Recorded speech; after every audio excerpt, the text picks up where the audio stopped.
स्वागत है आपका। मैं हूं रीनू यादव। भारत के दिल मध्य प्रदेश में क्या भाजपा इस बार 29 में से 29 सीटें जीत रही है? क्या उसका क्लीन स्वीप का दावा सच साबित हो रहा है? लोकसभा चुनाव को लेकर न्यूज 18 के मेगा एग्जिट पोल में तो ऐसा ही लग रहा है। मेगा एग्जिट पोल में मध्य प्रदेश के अंदर भारतीय जनता पार्टी की एक तरफा जीत हो सकती है।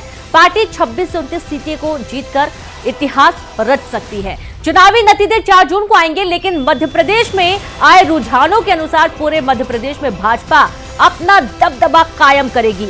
मध्य प्रदेश की छिंदवाड़ा लोकसभा सीट पर भी देश भर की निगाहें लगी हुई हैं। यह मध्य प्रदेश की एकमात्र ऐसी सीट थी जहां पर 2019 के चुनाव में कांग्रेस के नकुल नाथ जीत सके थे। इसके साथ ही पूर्व सीएम दिग्विजय सिंह राजगढ़ से चुनावी मैदान में हैं।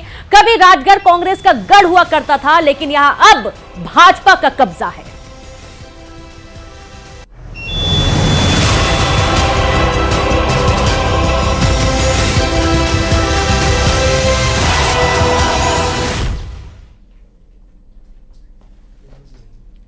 तो न्यूज 18 के मेगा एग्जिट पोल में मध्य प्रदेश की 29 सीटों का एग्जिट पोल सामने आ चुका है, जहां मध्य प्रदेश में बीजेपी को बम्पर सीट मिलती हुई नजर आ रही है। बीजेपी को मिल सकती है 26 से 29 सीटें और कांग्रेस को 3 सीटें मिलने का अनुमान जताया गया है। तो आप ये देखिए कि एक बार फिर से बीजेपी जो दावे करती आ रही है 29 की 29 लोकसभा सीटों पर जीत हासिल करने की, तो मध्य प्रदेश में टोटल 29 सीटें हैं और इसमें 26 से 29 सीटें मिलने का अनुमान बीजेपी को नजर आ रहा है। तो वहीं दूसरी तरफ कांग्रेस की बात करें तो यहाँ पर 3 सीटें, अनुमानित 3 सीटें कांग्रेस को मिलती हुई नजर आ रही हैं। और इस तरीके से मध्य प्रदेश की 29 सीटों का जो एग्जिट पोल है वो सामने आ चुका है। न्यूज 18 का मेगा एग्जिट पोल और सबसे खास, सबसे बड़ा, और आप ये भी देखेंगे कि न्यूज 18 के मेगा एग्जिट पोल में बीजेपी को मिल सकता है 59% बहुमत, कांग्रेस को 32% वोट मिलने का अनुमान और वहीं अन्य को 9% वोट मिलने का अनुमान जताया गया है। और इस तरीके से बीजेपी, चाहे वो संख्या बल की बात करें, चाहे वोटिंग परसेंटेज की बात करें, बीजेपी चाहे गठबंधन हो, चाहे कांग्रेस हो या अन्य दल हो, सभी से आगे जाती हुई नजर आ रही है न्यूज 18 के मेगा एग्जिट पोल में।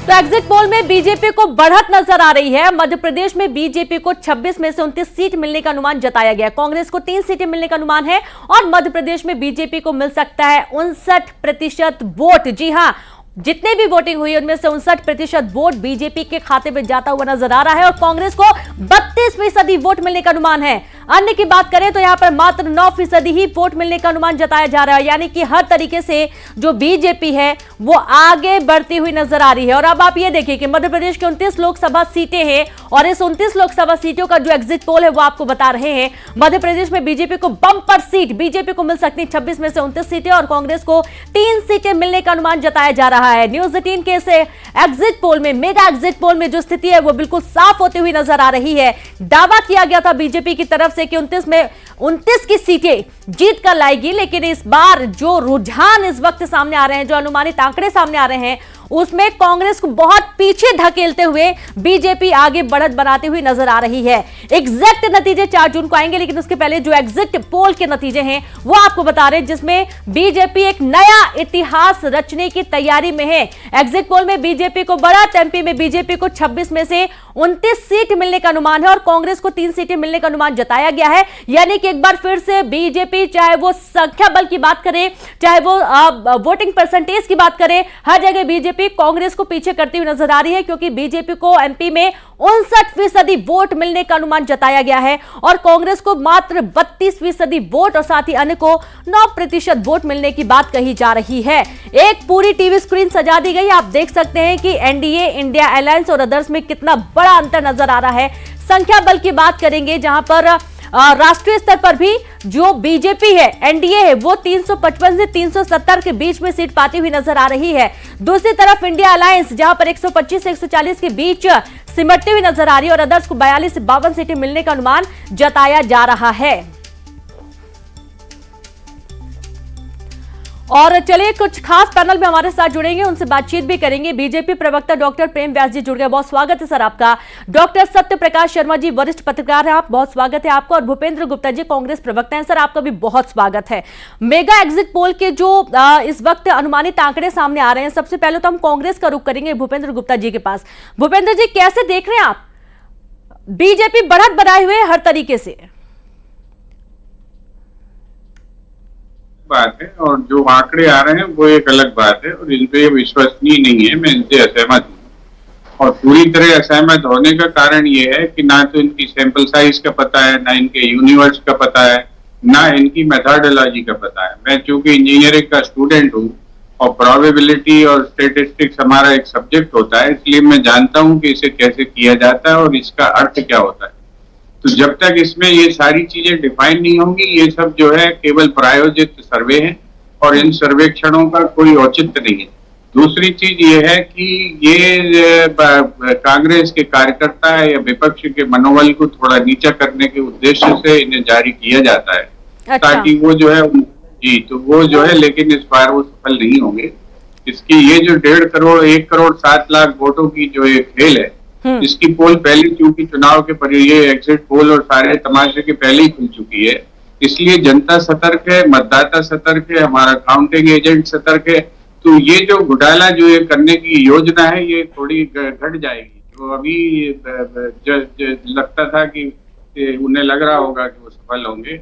और आपसे मैं कहना चाहता हूँ कि अगर आप देखें कि ये जो वोट परसेंटेज का खेल है, यही मतदान परसेंटेज का खेल है, जो आप सारा पूरा देश जान रहा है अब इसके बारे में, और उसके पास, चुनाव आयोग के पास उसका कोई जवाब नहीं है।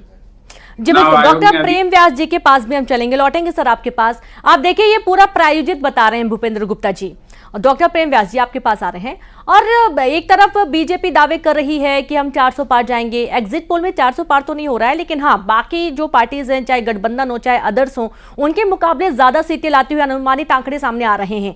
मेगा एग्जिट पोल, वो भी न्यूज 18 का जो सर्वे है, भूपेंद्र गुप्ता जी जरूर इसे प्रायोजित बता रहे हैं, लेकिन ये मानकर चलिए सर कि प्रत्येक जो लोकसभा क्षेत्र है, खाक छान लिए रिपोर्टर्स ने लोगों से बात करके जनमानस को समझने के लिए, उसके बाद ये पूरा एग्जिट पोल सामने आता है। डॉक्टर प्रेम व्यास जी, प्रायोजित है ये पूरा सर्वे, क्या कहेंगे आप?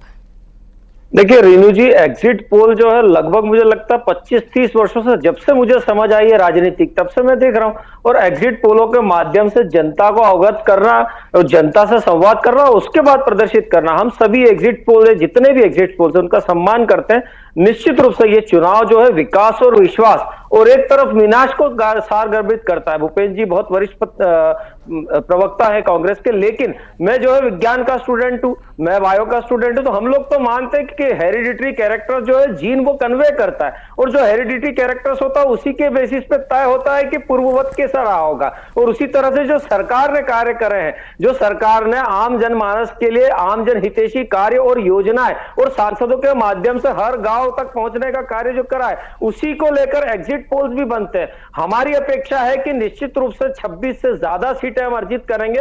लगभग जो हमारा प्रयास था 2900 संसदीय क्षेत्र तक पहुंचने का, हम वहां पहुंचे। 2900 सीटें जो है भारतीय जनता पार्टी अर्जित करेगी। और पूरे देश की बात करेंगे तो आप देखेंगे मध्य प्रदेश, छत्तीसगढ़, दिल्ली, गोवा, उत्तराखंड, गुजरात, राजस्थान, बिहार, उत्तर प्रदेश, यहां लगभग हम क्लीन स्वीप की स्थिति में रहेंगे। नॉर्थ ईस्ट में इस बार प्रदर्शन सुधरेगा। आप देखेंगे तो इस बार पश्चिम बंगाल में जो हमने पूर्व में कहा था कि 18 सीटें जीतेंगे, जब कांग्रेस को यह हास्यास्पद लगता था, लेकिन हम 18 से ज्यादा सीटें जीते। उसके बाद अब हम कह रहे हैं कि 30, लगभग 25 से 30 सीटें इस बार पश्चिम बंगाल में, आंध्रा में लगभग 4 सीटें, तेलंगाना में लगभग 10 सीटें, उड़ीसा में लगभग 15 सीटें, तमिलनाडु में निश्चित तौर पर बेहतर होगा, 25 से 30 सीटें हम अर्जित करेंगे। जी प्रेम व्यास जी, बिल्कुल मध्य प्रदेश की 26 सीटों पर मैं आपसे जरूर चर्चा करूंगी, लेकिन उसके पहले डॉक्टर सत्य प्रकाश शर्मा जी के पास शुरू करेंगे। आप सर किस तरीके से देखते हैं आप, हालांकि कांग्रेस पहले भी हमने देखा है कि जो एग्जिट पोल के रुझान सामने आते थे तो उस पर उंगली उठाती थी, भरोसा नहीं करती थी, लेकिन जो पूर्वानुमान पहले भी एग्जिट पोल के सामने आते थे वो हकीकत में भी तब्दील हुए हैं। तो आपसे समझना चाहेंगे कैसे आप देखते हैं इस वक्त, क्योंकि एक तरफ बहुत दम के साथ गठबंधन, कांग्रेस और अदर्स ये बोल रहे हैं कि भाई नहीं, इस बार पक्का है कि बीजेपी जाने वाली है और गठबंधन की सरकार बनेगी, लेकिन जो रुझान सामने आ रहे हैं उन दावों को थोड़ा सा हल्का करते हुए नजर आ रहे हैं।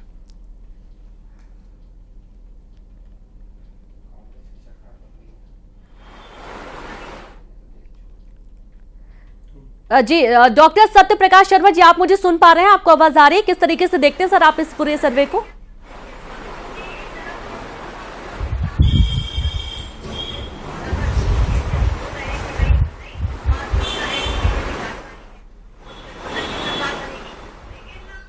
तो शायद उनको आवाज नहीं पहुंच पा रही है। हम फिर से उनसे बात करने की कोशिश करेंगे, जुड़ने की कोशिश करेंगे। प्रेम व्यास जी, आप जैसा कि बोल रहे हैं कि 26 सीटें, अभी तो ये दावा किया जा रहा था, अगर आप 26 का दावा कर रहे हैं तो जाहिर सी बात है कि कांग्रेस तो बढ़त बनाती नजर आ रही है, क्योंकि आप भी मात्र एक सीट छिंदवाड़ा, जहां पर नकुलनाथ सांसद हैं, सिर्फ वही सीट कांग्रेस के खाते में है, और उसके बाद अगर आप 26 सीट पर आकर रुक रहे हैं तो ये तो कांग्रेस के लिए बढ़त हुई। सर्वे की बात कर रहा हूं कि सर्वे में आप 26 दिखा रहे हैं, लेकिन हम तो 29 की बात कर रहे हैं पहले दिन से, जो निश्चित रूप से अगर हमने 29 बताया और आपने 26 बताया है अगर सर्वे के मुताबिक, तो निश्चित रूप से A1 से भी अच्छा रिजल्ट मिल रहा है। लेकिन मैं पुनः आशान्वित हूं कि 2900 सीटें जो है भारतीय जनता पार्टी इस बार जीतने की स्थिति में है। आप देखिए विदिशा की अगर बात करें, कुछ सीटों की बात करें सर आपको, देखिए छिंदवाड़ा से लगभग हजारों कार्यकर्ताओं का जो है भारतीय जनता पार्टी में जुड़ना, पिछला चुनाव जो है नकुलनाथ जी मात्र 36,000 वोटों से जीतना, और उसके पूर्व में भी यही परिस्थिति बनी थी जब कमलनाथ जी आ रहे थे, पत्नी को आगे करा था, लेकिन वहां की जनता ने नकार दिया था, और अभी भी परिस्थिति यही है। छिंदवाड़ा का ग्राउंड सर्वे जब भारतीय जनता पार्टी के नेता वहां पहुंचते तो हजारों लाखों की संख्या में वहां के लोग भय की राजनीति से विमुक्त होकर आज भारतीय जनता पार्टी की सकारात्मक विकासशील राजनीति के साथ में अग्रसर होने का कार्य कर रहे हैं। छिंदवाड़ा में विकास कार्यों की सौगात छिंदवाड़ा को यह प्रदत्त किया गया है कि आज प्रदेश का मुखिया छिंदवाड़ा की जनता के साथ में पिछले लगभग 20 वर्षों में जो विकास कार्य किए गए भारतीय जनता पार्टी द्वारा प्रदत्त किए गए, निश्चित रूप से हम उसको लेकर जनता के मध्य में गए। जनता का अच्छा प्रतिसाद भारतीय जनता पार्टी को मिला है, इसलिए मैंने कहा है कि लाखों वोट से जीतने वाले कमलनाथ जी पिछली बार लगभग 36,000 रुपए आके संग्रहित हुए थे, और अभी हम लगभग 36,000 से अच्छी परिस्थिति में वहां पर जीत अर्जित करेंगे। जी बिल्कुल, यानी कि जो हार जीत का अंतर था उसे कम किया गया और अब उस जो जीत थी उसे बिल्कुल बदल दिया जाएगा। डॉक्टर सत्य प्रकाश शर्मा जी के पास एक बार फिर से हम रुक करते हैं। सर, आपको अगर आवाज आ रही है तो बताएं, समझाएं जरा कि ये जो सर्वे सामने आ रहा है और जो धरातल पर वादे किए जा रहे हैं, किस तरीके से आप इसे देखते हैं?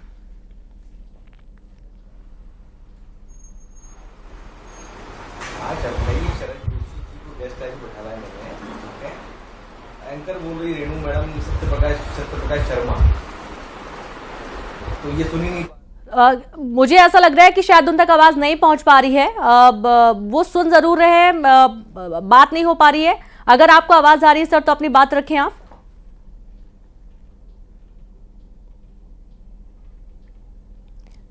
जी, तो वो नहीं सुन पा रहे हैं और सीधे रुकेंगे एक बार फिर से भूपेंद्र गुप्ता जी के पास। भूपेंद्र जी, कांग्रेस के लिए ये बहुत बड़ी चुनौती थी और दूसरी बात गठबंधन के साथ जुड़ना, ये माना जा रहा था कि प्लस पॉइंट रहेगा, लेकिन बीजेपी ने ये कहा कि भाई ये प्लस पॉइंट खुद को मान रहे थे, लेकिन ये और अब नीचे जाते जा रहे हैं, संख्या बल में और कमजोर होते जा रहे हैं। ये बीजेपी क्या कह रही है बहुत महत्वपूर्ण नहीं है, क्योंकि वो तो जो है 10 साल से मन की बात कह रहे हैं। वो कोई बहुत इम्पोर्टेंट चीज नहीं बची है। इम्पोर्टेंट चीज ये है जो आपने मुझे थोड़ा गलत परिभाषित कर दिया जी। मैंने आपसे कहा कि ये जो है इसलिए विश्वसनीय नहीं है ये आंकड़े, क्योंकि इसमें आपकी सैंपल साइज डिफाइंड नहीं है। अच्छा। इसका यूनिवर्स डिफाइंड नहीं है और इसकी जो है मेथोडोलॉजी डिफाइंड नहीं है। अगर मैं 2000 लोगों का सैंपल लेता हूँ और एक ही बूथ पे ले लेता हूँ तो क्या वो पूरी कॉन्स्टिट्यूएंसी को रिप्रेजेंट करता है? 2200 बूथ होते हैं एक लोकसभा कॉन्स्टिट्यूएंसी में, 2200 से 2500 बूथ होते हैं। तो ये जो आपके जो मेथोडोलॉजी जब तक स्पष्ट नहीं होती, ये सारे के सारे सर्वेक्षण अविश्वसनीय और सारे के सारे जो है प्रायोजित है। ये मैं बात कह रहा हूँ, मैं ये नहीं कह रहा हूँ कि ये करना गलत है या ये जो नहीं किया इसकी मेथोडोलॉजी बताओ ना आप। आपने जो सैंपल कलेक्शन किया है जी। ये कितने बूथों पर जाकर सैंपल कलेक्शन, वोट देने का पैटर्न सिस्टम अलग है। आपने कितनी कम्युनिटीज में जाके उसको किया, आपने कितनी दलित बस्तियों में जाकर किया, आपने कितने जो है मिडिल क्लास के लोगों के बीच में किया। जब तक ये सारी चीजें, ये सब कागजी घोड़े दौड़ाने से कोई औचित्य नहीं, ये मैं बात कर रहा हूँ। मैं उसकी मेथोडोलॉजी पर चर्चा कर रहा हूँ। तो ये जी। नहीं कह रहा हूं मैं कि आप जो है कि हम हार रहे हैं या कोई और जीत रहा है तो हम ठीक जो है, है ये कहने जो लगे। सर आप मेथड की बात करें, एक बार आपको मैं विस्तार से बता देती हूँ। देश की 95% लोकसभा सीटों पर सर्वे हुआ है, ठीक है। 21 राज्यों की 518 लोकसभा सीटों पर सर्वे, जिनमें 3-3 विधानसभा क्षेत्रों को शामिल किया गया है। हर विधानसभा क्षेत्र में 10-10 पोलिंग बूथ पर जाकर सर्वे हुआ है। वोट देकर लौट रहे लोगों के बीच में भी ये पूछा गया उनसे, और हर बूथ के 15-15 लोगों की राय शामिल की गई है। सर्वे में शामिल लोगों से सीधी बातचीत की गई है। पहले 6 चरण के सर्वे में डे आफ्टर पद्धति, 7वें चरण के लिए पारंपरिक पद्धति का इस्तेमाल किया गया था। यह मैंने आपको डिटेल बताया कि किस तरीके से न्यूज़ 18 का ये सर्वे हुआ है, जो आप पूछ रहे हैं। इसलिए हमारे साथ शरद जोशी सर जुड़ गए हैं। सर, बहुत माफी चाहूंगी कि गलत नाम ले रही थी, इस वजह से आपसे बातचीत नहीं हो पा रही थी। वरिष्ठ पत्रकार हैं आप, बहुत स्वागत है आपका। किस तरीके से सर्वे को आप देखते हैं, क्योंकि जो बीजेपी दावे कर रही थी, रुझानों में बढ़त बनाए हुए है। गठबंधन, इंडिया गठबंधन जो पूरा दावा कर रहा था कि इस बार तो बीजेपी क्लीन स्वीप है, यानी कि गई, इस बार अब सरकार गई, कैसे देखते हैं सर आप? मैडम, भाजपा के अपने दावे हैं, कांग्रेस के अपने दावे हैं, इंडिया गठबंधन के अपने दावे हैं, लेकिन जो ज्योतिष विज्ञान है, जितने भी ज्योतिष है, उनकी जो भविष्यवाणियां हैं, उनका तो ये कहना है कि किसी भी दल को बहुमत मिलने वाला नहीं है। और ऐसी स्थिति में जो कुंडली के आधार पर, चाहे मोदी जी कुंडली हो, भारतीय जनता पार्टी कुंडली हो, या चुनाव को लेकर जो अनुमान लगाए गए कुंडलियों के आधार पर, उनमें एक आया है सामने कि यह किसी भी दल को बहुमत मिलने वाला नहीं है। फिर भी जो सर्वे का आपने बताया कि आपकी टीम ने जिस प्रकार सर्वे किया है जी, और वह बूथ स्तर तक और जनता जनार्दन के बीच में जाके अपना उनका मत जाने की कोशिश की है, लेकिन ये चुनाव मैडम इस प्रकार से हुए हैं कि कोई भी मतदाता यह बताने की स्थिति में नहीं है कि हमने किसको वोट दिया, और न वातावरण से ऐसा लगता है कि किस पार्टी की सरकार बनेगी। और ये जो आए हैं एग्जिट पोल जितने भी आए हैं, शायद प्रायोजित लग रहे हैं, ऐसा लोगों का अनुमान है। क्योंकि जो माहौल है, माहौल जो है सरकार विरोधी माहौल नजर आ रहा है, और लोगों को लगता है कि इस बार परिवर्तन होगा। इसलिए लोगों को ये एग्जिट पोल गले नहीं उतर रहे, भले ही बीजेपी की सरकार बने, इसमें कोई दो मत नहीं। क्योंकि मोदी जी की जो लोकप्रियता है, वो उसको झुटला नहीं सकता। जिसको मताधिकार नहीं है, वो भी मोदी जी के नाम को जानता है कि मोदी जी है, तब तक भाजपा की शक्ति बड़ी है और मोदी जी की सरकार बनेगी। बिल्कुल बिल्कुल। और सर, क्या ये भी समझ सकते हैं क्या, क्योंकि मोदी जी का चेहरा तो स्पष्ट कर दिया गया प्रधानमंत्री के लिए, लेकिन गठबंधन की तरफ से, विपक्ष की तरफ से कोई एक चेहरा सुनिश्चित नहीं किया गया है कि भाई ये हो सकते हैं अगले प्रधानमंत्री, अगर आप गठबंधन को जिताते हैं, अगर आप किसी अन्य पार्टी को जिताते हैं, तो ये भी एक बहुत बड़ा फैक्टर हो सकता है क्या? बिल्कुल हो सकता है, लेकिन अभी जो इनके गठबंधन की जो बैठकें हुई उसमें ये देखने में आया है कि राहुल गांधी के नाम पर एक मत हो सकते हैं। क्योंकि राहुल गांधी ने जो देश भर में घूम के वातावरण बनाया है, तो लेकिन वो मोदी जी के सामने जो चेहरा है राहुल गांधी का, इतना ज्यादा लोकप्रिय नहीं जितना कि मोदी जी का है। और मोदी जी के 10 साल के कार्यकाल को लोग जानते हैं, देखते हैं। भले ही लोकल स्तर पर विकास नहीं हुआ हो, लेकिन राष्ट्रीय स्तर पर जो विकास हुआ है वह लोगों को देखने में आ रहा है। चाहे वह 8 लाइन हो, सड़कों का जाल हो, जल प्रदाय का हो, या विकास कार्य हो, रेलवे का, जो भी केंद्रीय स्तर की जो योजना होती है केंद्र की, उन सभी में लोगों को विकास देखने को मिल रहा है। इसलिए मोदी जी को चाहते हैं कि मोदी जी को एक बार और मौका मिले। बिल्कुल बिल्कुल। अब भूपेंद्र जी के पास एक बार हम फिर से जाएंगे। भूपेंद्र जी, आप प्रधानमंत्री नरेंद्र मोदी के सामने एक मजबूत चेहरा रखना, राहुल गांधी को जरूर कहा गया, सोनिया गांधी को हमने सुना कि भाई मैं अपना बेटा सौंप रही हूं और पूरे विश्वास के साथ अपना बेटा सौंप रही हूं देश की जनता को, और उन्होंने माला पहनाया। और इस दौरान ये जो तस्वीरें बहुत वायरल भी हुई थी राहुल गांधी की, भारत भ्रमण किया उन्होंने, जनमानस को समझने की भरपूर कोशिश की, लेकिन क्या अपने आप को उतना वो मजबूत बना पाए कि प्रधानमंत्री नरेंद्र मोदी के जैसे एक चमत्कारी चेहरा, एक बड़ा चेहरा, उनको टक्कर दे पाए राहुल गांधी? अगर राहुल गांधी मजबूत नहीं हुए होते तो मंदिर का रास्ता छोड़ के लोग जो है मुजरे के रास्ते पर नहीं पहुंचते जी। ये सामान्य जो है एक छोटा सा बच्चे को भी समझ में आ जाता है कि अगर कोई व्यक्ति जो है रामधुन गाते गाते गाली गलौज पर उतर आया है, तो इसका मतलब है कि कहीं कोई जो है कमजोरी सामने आ गई है, कोई घबराहट सामने आ गई। महात्मा गांधी को गाली देने की आवश्यकता जिस देश में जिन लोगों को पड़ गई, आप उन्हें मजबूत कह रही हैं, मुझे इसी पर बड़ा आश्चर्य हो रहा है।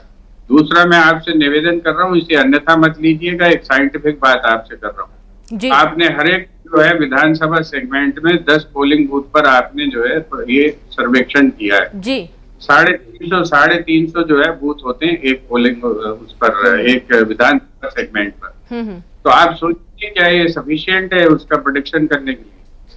और अगर आप ये प्रेडिक्शन कर रही हैं जी तो उसको मैं समझता हूँ कि जो मैंने बात मैं कर रहा हूँ उसे फिर मैं असर्ट कर रहा हूँ, और मेरी बात की ताकीद जो है वो शरद जोशी जी भी कर रहे हैं 60%। बाकी उन्होंने उनकी अपनी कुछ भी राय है, मैं हाँ। उससे नहीं कर रहा हूँ, लेकिन वो 60% मेरी राय से सहमत प्रतीत हो रहे हैं। तो ये जो परिस्थिति है, ये देश में क्या ये एक सकारात्मक संदेश जाना चाहिए किसी भी चीज के माध्यम से, बजाय उसके लोग शंका कर रहे हैं नियत पर। तो ये बात जो है ये समझने की बात है। हम जो है देश के संदर्भ में सोचें, मोदी जी जीतेंगे हारेंगे, कांग्रेस जीतेगी हारेगी, राहुल गांधी कच्चे हैं कि पक्के हैं, ये बहुत महत्वपूर्ण विषय नहीं है। महत्वपूर्ण विषय ये है कि देश किस रास्ते पर जा रहा है और किस रास्ते पर जाएगा, उस पर बहस नहीं हो रही। इसीलिए तो बहस चोरी की बातें हो रही है, इसीलिए तो जो है किसी का मंगलसूत्र लुटवाया जा रहा है, इसीलिए तो पाकिस्तान की चर्चा की जा रही है, इसीलिए तो कहा जा रहा है कि जो है तुम्हारा मकान लूट लेंगे लोग। ये जो परिस्थिति है ये ऐसे पैदा नहीं होती, इसको भी थोड़ा कंसीडर करेंगे जब आप अपने विचार इन बयानों को लेकर भी बातचीत होगी सर। बिल्कुल जाहिर सी बात है, जो सर्वे सामने आया है इस पर बातचीत करने के लिए अगर हम सभी इकट्ठा हुए हैं तो यही कारण है कि सभी अपना पक्ष रख सके। न्यूज़ 18 का मंच सभी के लिए। डॉक्टर प्रेम व्यास जी, अचानक से मुद्दों से हटकर वो मुद्दे सामने आने लगे जिन पर लोगों का ध्यान तो गया, लेकिन कई बार लोगों ने यह भी समझा कि शायद ये उनके लिए जरूरी नहीं है। बहुत सारी एम फैक्टर सामने आया, मंगलसूत्र सामने आया, लोग आपके अकाउंट से पैसे निकाल लिए जाएंगे, तमाम ऐसे बयान सामने आए हैं जो कई बार विपक्ष के लिए हास्यास्पद भी हो रहे थे। चुनाव के दौरान तात्कालिक विषयों पर चर्चा तो होती है। मोदी जी का अगर पूरा भाषण सुनेंगे तो लगभग 50 मिनट जो है विकास और भारत कैसे विकासशील देशों के साथ में अग्रसर होगा, कितनी योजनाएं हमने बनाई है, किस तरह से हम आगे आने वाले वर्षों में कार्य करेंगे, निश्चित रूप से इस पर चर्चा होती है। उसके बाद में लगभग 5 मिनट जो है तात्कालिक विषयों पर चर्चा होती है। आप बताइए ना, ये लेकर कि दूसरा और तीसरा चरण पूरा कांग्रेस के मैनिफेस्टो को समर्पित कर दिया गया।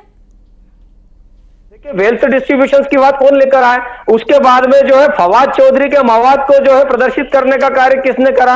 इनके ओवरसीज अध्यक्ष ने बीच चुनाव में जो है क्या इनहेरिटेंस टैक्स को लेकर बातें करी, और उन्होंने तो यहां तक कह दिया कि अफ्रीकन लग रहे हैं, अंग्रेज लग रहे हैं, मुगल लग रहे हैं। ये बातें लेकर कौन आया? मारिया जी कह रही है वोटों के लिए जिहाद करो, प्रधानमंत्री जी उसी बात को तुष्टीकरण कह रहे हैं, तो कांग्रेस को जो है आपत्ति हो रही है। कांग्रेस के नेताओं द्वारा दिए गए दावा कर दिया कि आप हमारा मैनिफेस्टो बता दीजिए कि कहां पर जो आप बातें बोल रहे हैं वो लिखा है, लेकिन कोई सामने नहीं आया। यहां पे ये स्पष्ट किया गया था, कांग्रेस ने बोला कि आप आइए और बताइए कि कहां पर लिखा गया है, किस पेज में लिखा गया है, कौन सा लाइन है, आप बता दीजिए, लेकिन कोई नहीं बता पाया। एक बार फिर से हम शरद सर के पास रुख करेंगे। शरद जी, बहुत सारे मुद्दे रहे हैं, जैसा कि अभी आपने सुना भूपेंद्र जी को कि जो देश किस तरफ जा रहा है उससे हटकर बाकी चीजों पर चले गए, बाकी मुद्दों पर चले गए हैं। लेकिन वाकई में जब लोकसभा जैसा एक बड़ा महापर्व होता है तो हर मुद्दे उछलकर सामने आते हैं। जैसे कि हमने बहुत पहले सुना था कि भाई जब बारिश होती है तो अलग अलग प्रकार के जीव जंतु निकलकर बाहर आते हैं,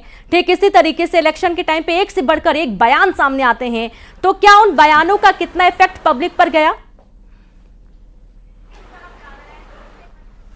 मैडम, सही बात तो यह है कि इस चुनाव में, क्योंकि यह चुनाव जो है देश की नीति निर्धारित करेंगे, जनता निर्णय करेगी किस दल को सरकार बनेगी, क्योंकि जनता ही जो है सारी निर्णायक में है।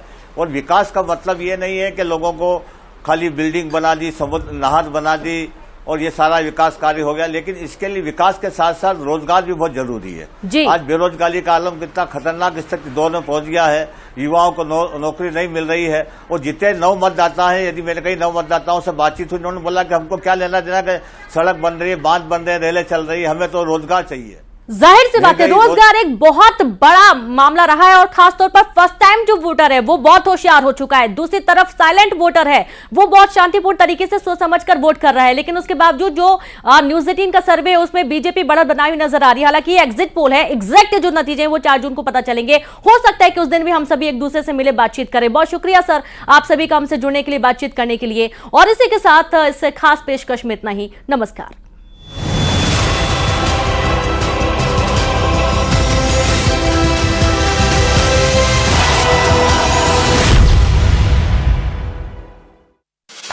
शिकारी गिरफ्तार, 3 मरे हुए जंगली सुअर जब्त।